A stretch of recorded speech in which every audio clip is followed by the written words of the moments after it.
It is a curious thing, is it not, that we so often accuse ourselves of weakness when, in truth, we have merely grown fond of ease. We speak of discipline as though it was some rare virtue bestowed upon a fortunate few, while the rest of us are left wanting. But what if the matter is far less mysterious and far more troubling? For we are not, most of us, undone by great vices or dramatic failures. Rather, we are quietly shaped by small indulgences repeated daily, until they form a kind of invisible chain. Comfort in its proper place is no enemy.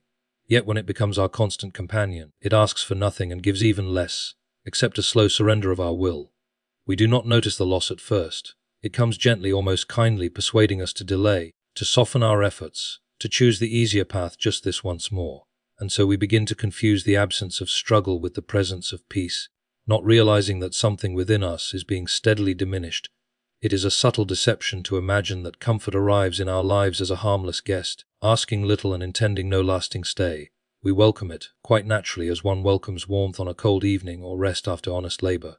There is, indeed, nothing inherently wrong in such moments.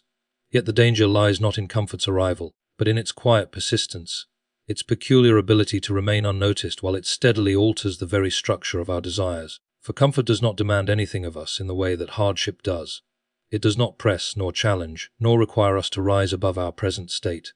Instead, it gently suggests that we remain as we are. It whispers that effort may be postponed, that difficulty is unnecessary, that tomorrow will be a more suitable time for all things demanding and unpleasant. And because this voice is soft, reasonable, and ever so patient, we rarely think to question it. In time, however, what began as a simple preference for ease becomes something more entrenched. We find ourselves choosing the less demanding path not once but habitually. The will, which might have been sharpened through resistance, begins instead to dull, not by any dramatic failure, but by 1,000 quiet concessions. Each choice appears insignificant on its own, easily justified, easily forgotten. Yet together they form a pattern, and that pattern shapes the person we become. It is worth observing that comfort rarely presents itself as an enemy. It does not announce its intentions nor reveal its consequences. It does not tell us that by yielding to it repeatedly, we are surrendering something of our strength. Rather, it cloaks itself in the language of self-care, of balance, of well-earned relief. And so we comply, not out of weakness in the obvious sense, but out of a kind of misplaced trust. The most troubling aspect, perhaps, is that this transformation occurs without our full awareness. We do not wake one morning to find our resolve entirely gone. Instead, we notice, if we notice at all, that tasks once manageable now feel burdensome, that efforts once routine now seem excessive. What has changed is not the difficulty of the task, but the condition of the will. It has been quietly reshaped, trained not toward endurance, but toward avoidance. And so comfort, when left unchecked, becomes less a momentary pleasure and more a governing principle. It begins to dictate our choices, to influence our priorities, to determine what we are willing, or unwilling, to endure. We may still speak of ambition, of discipline, of purpose, but our actions increasingly betray a different allegiance. In this way, comfort is not merely a passive state but an active force, one that gradually redefines what we consider acceptable effort and tolerable discomfort. It narrows our capacity, not by force, but by persuasion. And because it does so without urgency, without drama, we seldom recognize its work until its effects are well established. There is a common habit among us to speak of discipline as though it were a rare possession, granted to some and withheld from others, as if it belonged to a separate class of people whose inner workings are somehow different from our own. We observe those who act with consistency and resolve, and we conclude, perhaps too quickly, that they possess something we do not. Yet this conclusion, though comforting in its own way, is not entirely honest. For discipline is not a foreign substance that must be acquired from without, nor is it a mysterious force that visits only the fortunate. It is rather something far more ordinary and far more demanding. It exists in all of us, though often in a neglected state, much like a faculty that has been allowed to weaken through lack of use. We do not lack discipline in the absolute sense. We have simply failed to exercise it with any regularity.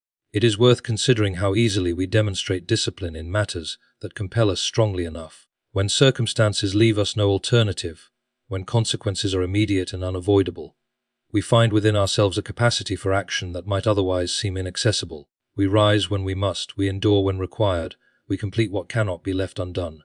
In such moments, the supposed absence of discipline vanishes entirely, revealing that it was never truly absent at all.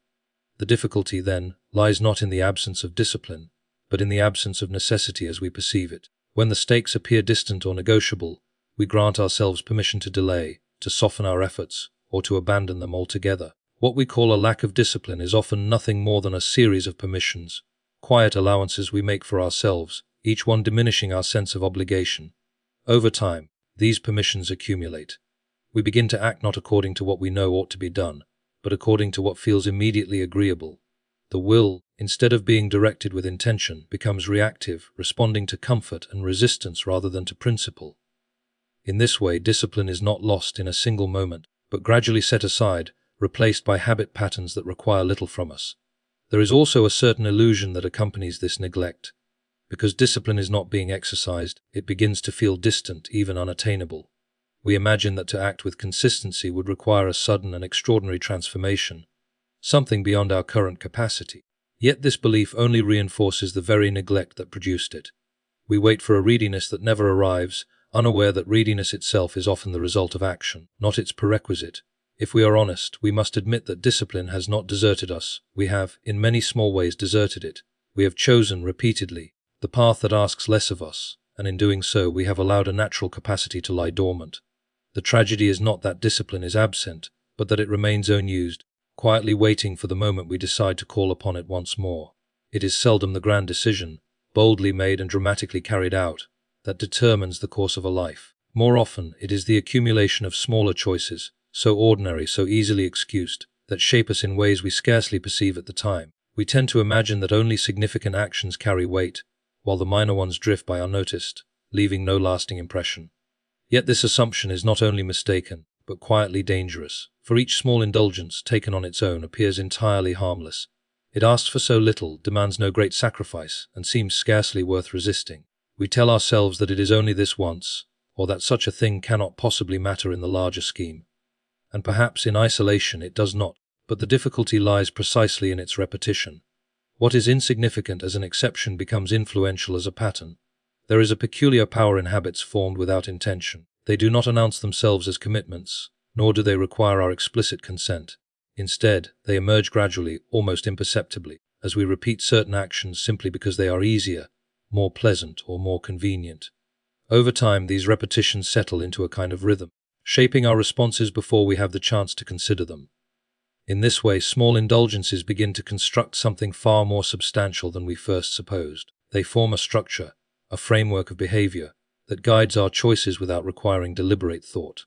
We begin to act not because we have carefully decided, but because we have grown accustomed. What was once a conscious allowance becomes an unconscious tendency. It is important to notice that these patterns do not remain neutral. They influence not only what we do, but what we find difficult to do. Each time we yield to an easier option, we make the more demanding one slightly less familiar, slightly more distant. The effort required to choose it again increases not dramatically, but enough to discourage us. And so the cycle continues, reinforcing itself with quiet persistence. We might compare it to a path formed by repeated footsteps. At first, the ground is even, offering no clear direction. But as one route is taken again and again, it becomes worn, defined, and increasingly easy to follow. Other paths, left unused, grow over and fade from sight. In time, what began as a simple preference becomes the default course, not because it is better, but because it is established. The troubling aspect of this process is how little resistance it encounters. Because each step is so small, we rarely feel compelled to object. There is no single moment at which we can point and say, "Here is where things went astray." Instead, the change occurs gradually, concealed within the ordinary flow of daily life. Thus, what we once dismissed as trivial begins to exert a quiet authority over us. The small indulgences, repeated without much thought, gather strength through their very frequency. They do not bind us all at once, but they do so steadily, until we find that what was once easily set aside has become unexpectedly difficult to resist. There is a tendency within us to associate growth with comfort, as though progress ought to unfold smoothly, without resistance or strain. We imagine that if something is meant for us, it should come with a certain ease, a natural alignment that spares us from difficulty, and when we encounter resistance, we are often quick to interpret it as a sign that something is wrong, that perhaps we have taken a path not suited to us. Yet this expectation rests upon a misunderstanding of how growth truly occurs. For anything that develops, whether in nature or within ourselves, does so through a process that involves tension, pressure, and at times, discomfort. It is not the absence of resistance that produces strength, but its presence. Without something to push against, there is nothing to shape or refine what we are becoming. We might consider how easily the will weakens when it is never required to exert itself. Left unchallenged, it does not remain in a steady state, it declines. Much like a faculty unused, it loses its sharpness, its responsiveness, its capacity for sustained effort. What once could be done with determination begins to feel burdensome, not because the task has changed, but because the will has not been exercised. Resistance, then, is not an obstacle to growth in the way we often suppose. It is in many respects the very condition that makes growth possible. It calls upon us to act deliberately, to choose effort over ease, to remain committed even when the immediate reward is absent. In doing so, it strengthens precisely those qualities that comfort tends to erode. There is also a certain clarity that emerges when we accept resistance as necessary rather than undesirable. We cease to interpret difficulty as a sign of failure or misdirection, and instead recognize it as an integral part of the process. The presence of effort no longer discourages us, it becomes, in a sense, expected. And because it is expected, it is more readily endured. Convenience, on the other hand, offers a different kind of influence. It simplifies, reduces, and removes the need for exertion. While this may be useful in certain circumstances, it becomes problematic when it defines our approach to all things.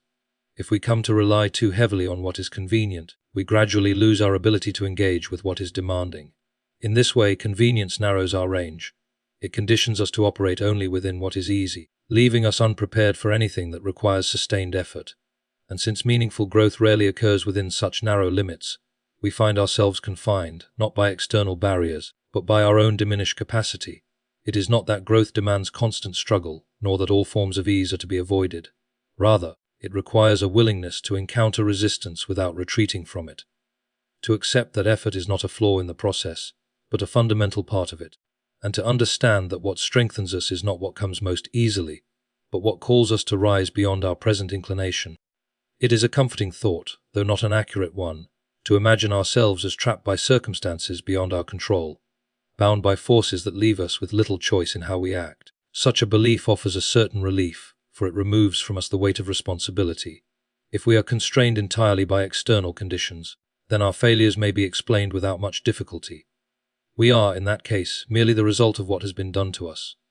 Yet this view, while appealing, does not withstand careful examination, for even within limitation there remains a space, sometimes small but always present, in which choice operates. We may not determine every condition we face, but we do, in ways both subtle and significant, determine how we respond to those conditions, and it is within these responses that much of our character is formed. The difficulty is that these choices are rarely presented to us in a dramatic or unmistakable form. They do not arrive as clear declarations demanding immediate attention. Instead, they appear in ordinary moments, often disguised as minor decisions, scarcely worth noticing. Whether to act or delay, to persist or withdraw, to accept discomfort or avoid it, such choices come quietly, without ceremony. Because they are so unremarkable, we are inclined to treat them lightly. We assume that a small decision carries only a small consequence, and in isolation this may be true. But as with many things, their significance lies not in their size, but in their repetition. A single choice may seem negligible, but a pattern of choices, consistently made, shapes the direction of a life. It is here that the notion of being trapped begins to lose its credibility. For what appears to be a fixed condition is often the result of accumulated decisions that, at the time, felt optional or insignificant. We do not suddenly find ourselves confined. We arrive there gradually, through a series of selections that favored ease over effort, avoidance over engagement. There is also a certain subtlety in how we justify these choices. We tell ourselves that we will act differently when circumstances improve, when we feel more prepared, when the moment is more suitable. In doing so, we shift responsibility away from the present and place it upon an uncertain future. But the future, when it arrives, presents much the same choices as before, and we are inclined to respond in much the same way. Thus, what we call limitation is often reinforced by our own participation, not in a deliberate or conscious sense, but through a pattern of responses that we have allowed to become habitual. We adapt ourselves to a narrower range of action, and in time, that range begins to feel like the boundary of what is possible. To recognize this is not to deny that constraints exist, but to see that they do not entirely define us. Within them, there remains the capacity to choose differently, to interrupt the pattern, to act in a way that is not dictated solely by comfort or habit. And though such choices may be small, they carry within them the possibility of altering the course we have come to accept as fixed.